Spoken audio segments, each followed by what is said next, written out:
특허 강의 13주차 13강의 2교시를 시작하겠습니다. 1교시에서 좀 강의가 좀 길었는데요.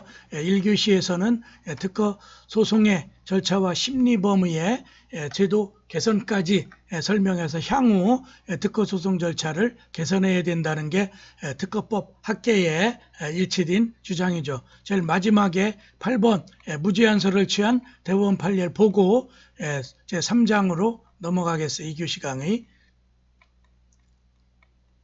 이게 이제 지난주에 했던 특허 심판의 종료의 절차의 그래픽. 그 다음에 오늘은 특허 소송 절차와 심리 범위 2장을 거의 다 강의했고, 끝머리 대법원 판례, 그걸 한 번 더 살펴보겠어요. 8번에, 큰 8번, 심결 취소소송 심리 범위 관련 판례, 괄호하고 제가 무제한설, 아까 앞에서 설명했던 그 근거죠. 대법원 2002년 6월 25일 선고, 2000후, 여기서 후는 특허 사건의 대법원 사건 부호예요. 1290 판결, 특허 무효 가로하고 특이라고 써놨죠.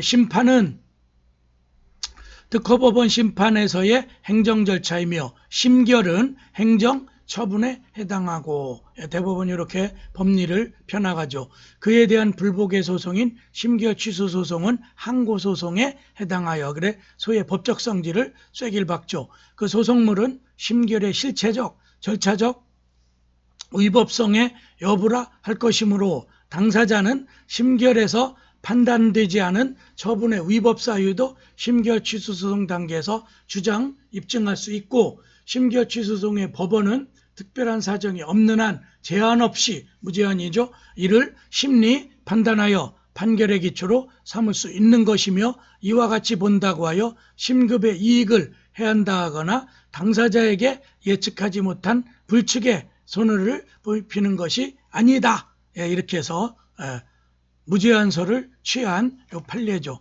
그러면 이제 3장, 이제 얼마 안 남았어요, 강의가. 3장 특허권 침해의 유형을 살펴보겠어요.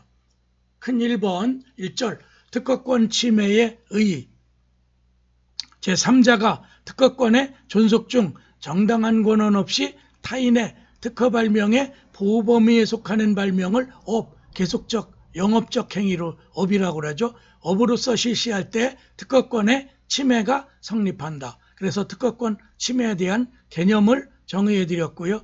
2번 특허권 침해 성립 요건의 첫 번째 요건, 괄호 1번, 특허권의 존속 중 그런 실시를 하고 있을 것. 소멸하고 나서는 자유발명이 되어서 누구나 다 할 수 있는 거죠. 또 두 번째 요건, 괄호 2번, 정당한 권한 없는 자의 실시일 것. 즉 실시권을 특허권자로부터 얻지 않거나 또 무단으로 이런 거죠. 허락을 얻지 않고. 그 다음에 세 번째는 단순히 한두 번 실험용 뭐 이런 걸로 한 게 아니라 업으로서, 그렇죠, 계속적 영업적 지속적 사업으로서 실시일 것. 네 번째 요건은 괄호 4, 특허 발명의 보호 범위에 속하는 발명, 즉 보호 범위에 대한 쟁점이 되겠죠. 그게 특허 침해인지는 결국 청구항, 발명의 상세한 설명 등을 합해서 준등론에 따라 침해 여부를 결정하겠죠. 그 다음에 5번에 일반적 불법행위와 같이 고의 또는 과실은 여기서는 필요 없다. 그게 바로 특허법의 특허 침해의 특징이죠. 여러분들이 일반적 불법행위에 따른 손해배상, 가령 자동차 사고를 입어서 그에 따라 내가 손해배상할 땐 가해자, 즉 운전자, 운행자의 고의 또는 과실이 인과관계가 되어서 결과가 발생해서 즉 신체에 상해를 입었다라든가 자동차가 망가졌다라든가, 그래서 고의 과실인 과책주의, 또 이걸 과실 책임주의라고 그러죠. 그런데 특허법은 특징상 그걸 왜 침해했는지, 고의 과실, 또 부주의로 그걸 실시했나, 이건 묻지 않아요. 그래서 일반 소송 요건보다 훨씬 특허권자에게 유리한 거죠. 과실 책임주의를 적용하지 않는다. 5번 요건이 가장 중요한 요건이 되겠어요. 그 다음에 큰 3번 특허권 침해의 유형을 살펴보면, 특허권 침해는 실시 형태에 따라 크게 직접 침해, 바로 그 특허권을 실시해서 물건을 생산해내죠. 또 간접 침해, 그러니까 리버스 엔지니어링 같은 걸 통해서 우회적 방법, 그래서 그 실시는 하되 그걸 하나의 침해하는 것처럼 약간의 우의적 방법, 우의적 절차. 그래서 그 실시에 뭐 하나를 빠뜨린다라든가 이런 간접 침해로 나눌 수 있다. 또 직접 침해를 또 다시 분류하면은 문헌, 그러니까 단순한 특허 등록 명세서죠. 그 문헌을 바로 침해하는, 이건 뭐 침해로 되겠죠. 또 우리 이제 판례 통설이 택하고 있는 균등 침해냐, 또 이용 침해냐, 생략 침해냐, 불완전 이용 침해. 그래서 부분적인 실시하고 뭐 이런 실시 양태에 따라서 나누는 거예요.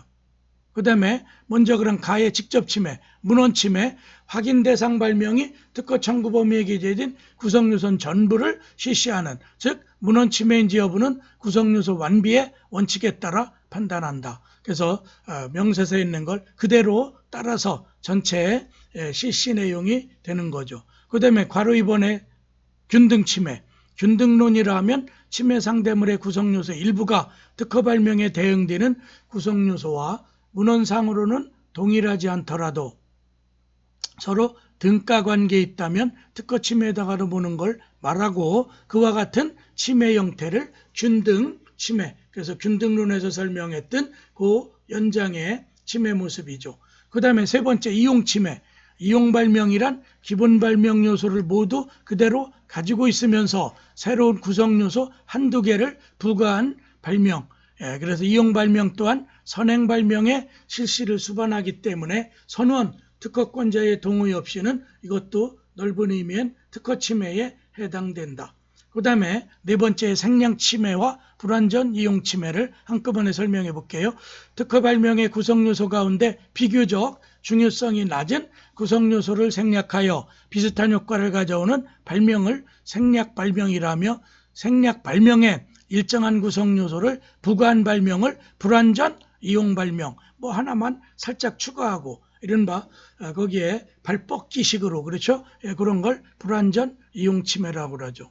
그 다음에 간접 침해 설명해 보겠어요. 간접 침해란 특허 발명 그 자체의 실시는 아니지만 직접 침해의 전 단계로서 그대로 방치할 경우 침해의 개연성이 높은 일정한 행위에 대해 특허권을 침해하는 것으로 의지하는 걸 말한다.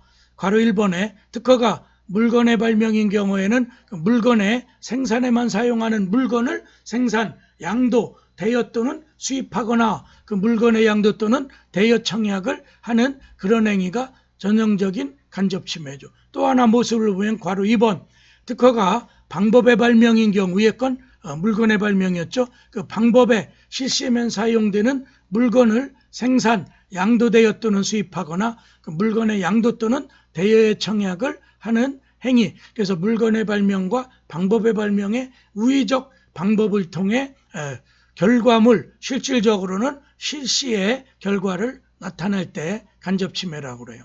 그 다음에 네 번째 이제 큰 4번 특허 침해 소송. 특허 침해 소송은 일반 민사소송으로 분류되며 종류에는 침해 금지 소송, 손해배상 청구 등이 있다. 서울중앙지방법원, 대전지방법원, 대구지방법원, 부산지방법원, 이렇게 각 지방법원들이 있죠. 광주지방법원, 또 뭐 청주지방법원 등 5개 지방법원이 특허 침해 소송에 대한 1심의 재판을 담당하고 있다. 그래 대표적인 5개의 지방법원을, 또 나머지 빠져있는 지방법원들은 아무래도 구성원의 어떤 판사의 수라든가 법관의 수, 이런 면에서 그 심리하기가 조금 부적당할 수 있다고 그래서 그 5개의 특허소송 일반 사건을 다루는 지방법원이 제한된다는 걸 기억해 두시오. 일반 민사소송과 차이점이죠. 또 큰 5번에 특허침해소송 관할법원의 개선점, 특허소송제도의 효율성, 아까 이제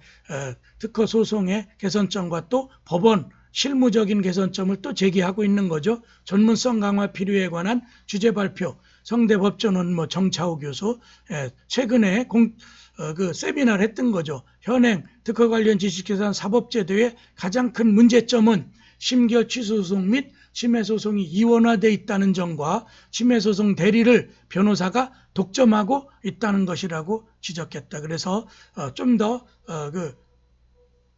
특허 소송의 관할을 좀 넓힌다라든가, 또 아니면은 그 소송 대리인으로서의 변리사 이걸 좀 허용해야 되는 게 아닌가 이런 견해죠. 그는 이어 이를 위해 특허권 침해 소송과 심결 취소송 관할을 특허법원으로 집중하고 이른바 집중 관할제죠. 특허권 침해 소송 소송 시 변호사, 변리사가 공동 또 한쪽만 하면 그러니까 변호사가 혼자 또 기술적 측면에 약할 수 있죠. 그래서 되도록이면 변호사, 변리사 공동 대리인으로 참여하도록 제도 개선. 그래 두 가지죠. 집중 관할 제도 또 변호사, 변리사 공동 대리인 제도. 이런 약간 절충.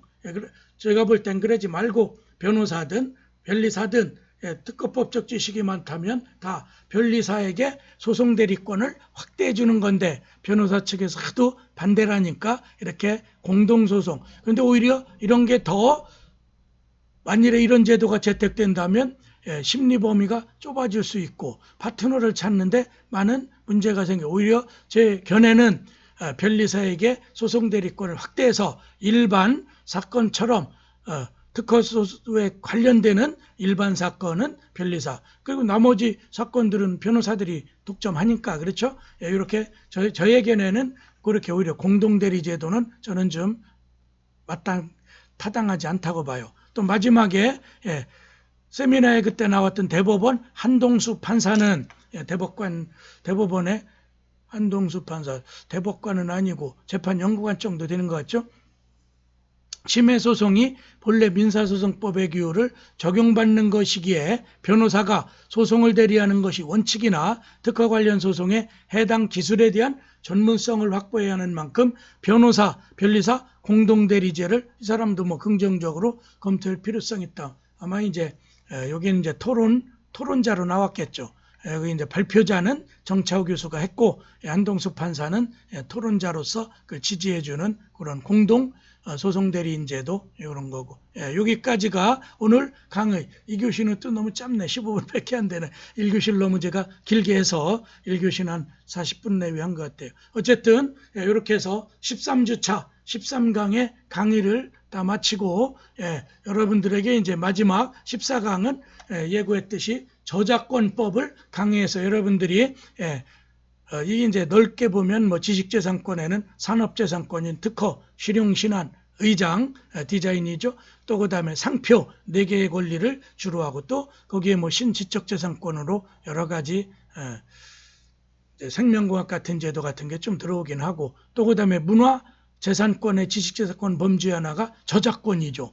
그래서 여러분들이 저작권은 또 살아생전에 누리고 사후에 70년 가장 긴 기간이 아닌가 이렇게 해서 다음 주에는 지적재산권, 지식재산권의 한 파트인 저작권을 뭐 이제 한 강의로 좀 짧지만 제가 PT 만들어 놓은 것도 한 40장이 넘어서 한 3시간에 걸쳐서 마지막 저작권을 큰 틀에서 저작권 침해까지 다뤄서 종강을 하도록 하겠습니다. 그리고 기말고사는 여러분들이 궁금해할 텐데 뭐 대면 심리하기가 우리 과에 속성상 어려울 것 같아요. 그래서 중간고사와 대등하게 대체 과제 제시하고 그거를 시간을 하루 정도 들여서 그 기간 내에 저에게 보내드리면 그걸로 중간고사 기말고사를 합산하고 또 출석 그 다음에 레포트는 여러분들이 발명 특허에 관련되는 그런 거를 하나 레포트를 제출해 주시면 되겠어요. 제